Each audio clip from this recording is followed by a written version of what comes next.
Shalom, sahabat yang dikasih Tuhan, mari sekarang ini kita berdoa.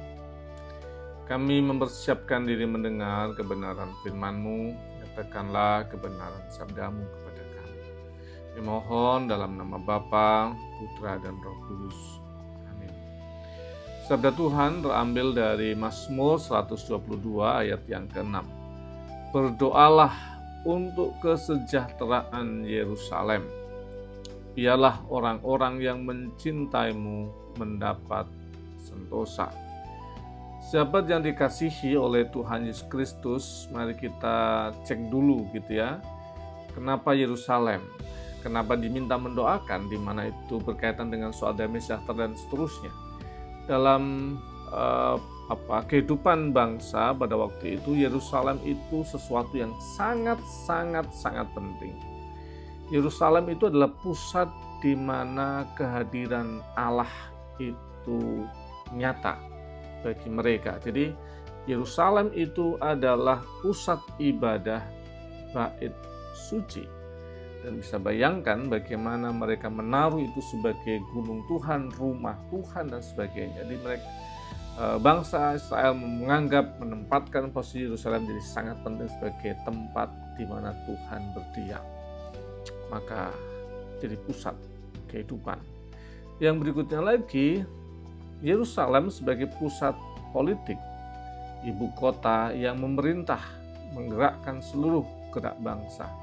Jadi simbol pemersatu suku-suku, 12 suku yang bisa saja berbeda-beda dan harus terus disatukan, dan Yerusalem adalah pemersatunya dan menjadi identitas bangsa dalam nasionalisme. Dan Yerusalem dianggap sebagai pusat keadilan, pemerintahan Allah yang nyata, damai sejahtera yang sungguh-sungguh, simbol dari berkat Tuhan. Jadi ketika orang datang ke Yerusalem, dia berharap mendapatkan berkat yang besar dari Tuhan. Itu rumah Tuhan, beribadah di sana, pengampunan dosa di sana, seluruh pusat panjang hidup manusia ada di sana. Nah, bagaimana dengan penerapannya itu ke kita? Apakah Yerusalem itu dimaksudkan dengan Yerusalem sekarang di satu tempat di bumi ini? Apakah itu rumah Tuhan? Kemudian kita boleh tertolong oleh perjanjian baru mengatakan nanti ada waktunya orang tidak lagi beribadah di sini, di situ dan seterusnya. Karena bait Allah itu ada dalam dirimu sendiri. Karena Tuhan roh dan kebenaran, maka sembahlah Dia dengan roh dan kebenaran, tidak bergantung tempat. Rumah Tuhan tidak bergantung tempat. Tuhan tidak boleh dikasih kotak khusus, ada di tempat tertentu. Dia ada di mana-mana, melampaui seluruh tempat, sehingga sah dan baik benar saat kita beribadah kepada Tuhan dimanapun.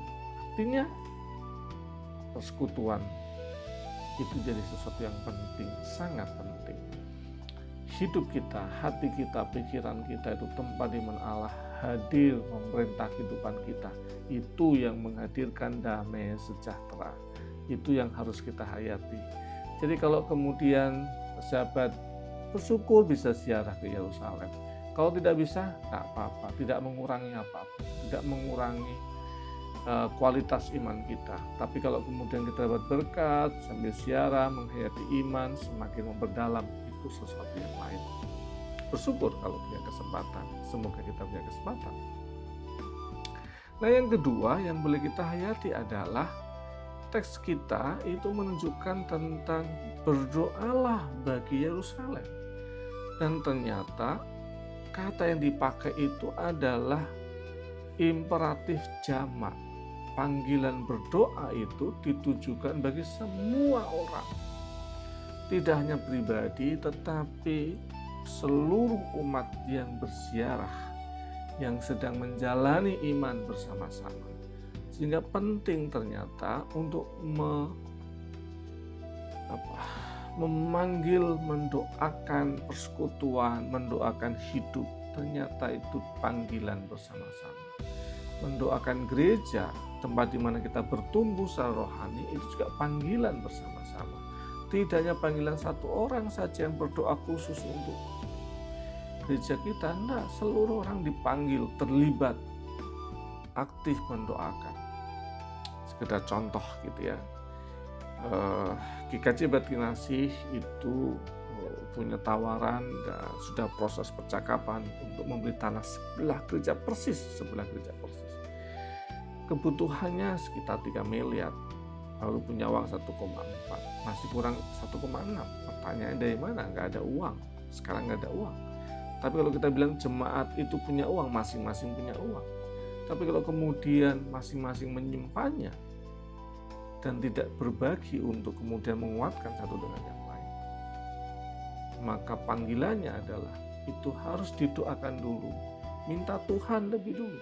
Karena yang punya semua Tuhan, maka minta sama Tuhan, bukan minta sama orang.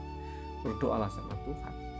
Yang kedua, doanya itu bersama-sama, sehati, sepikir. Itu bagian dari berkat Tuhan yang mau disiapkan buat komunitas gereja. Itu yang kemudian penting. Soal uang itu belakangan, soal uang itu pasti pengalaman Tuhan siapin gitu ya.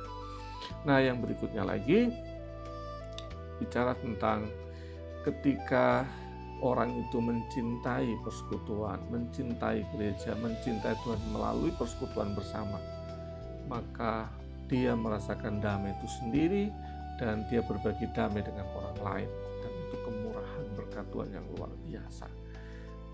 Semoga kita boleh mencintai kehidupan persekutuan yang mungkin bocel-bocel, yang mungkin tidak sempurna, yang mungkin bahkan melukai kita. Tetapi mencintai persekutuan, mendoakan persekutuan, mendoakan gereja, membuat kita penuh dengan kedamaian. Dan damai itu akan kita rasakan bersama dengan yang lain.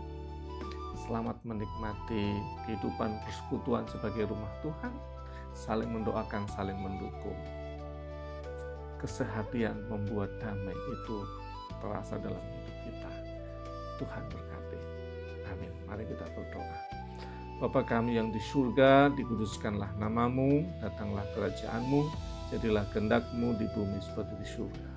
Berikanlah kami pada hari ini makanan kami yang secukupnya, dan ampunilah kami akan kesalahan kami, seperti kami juga mengampuni orang bersalah pada kami.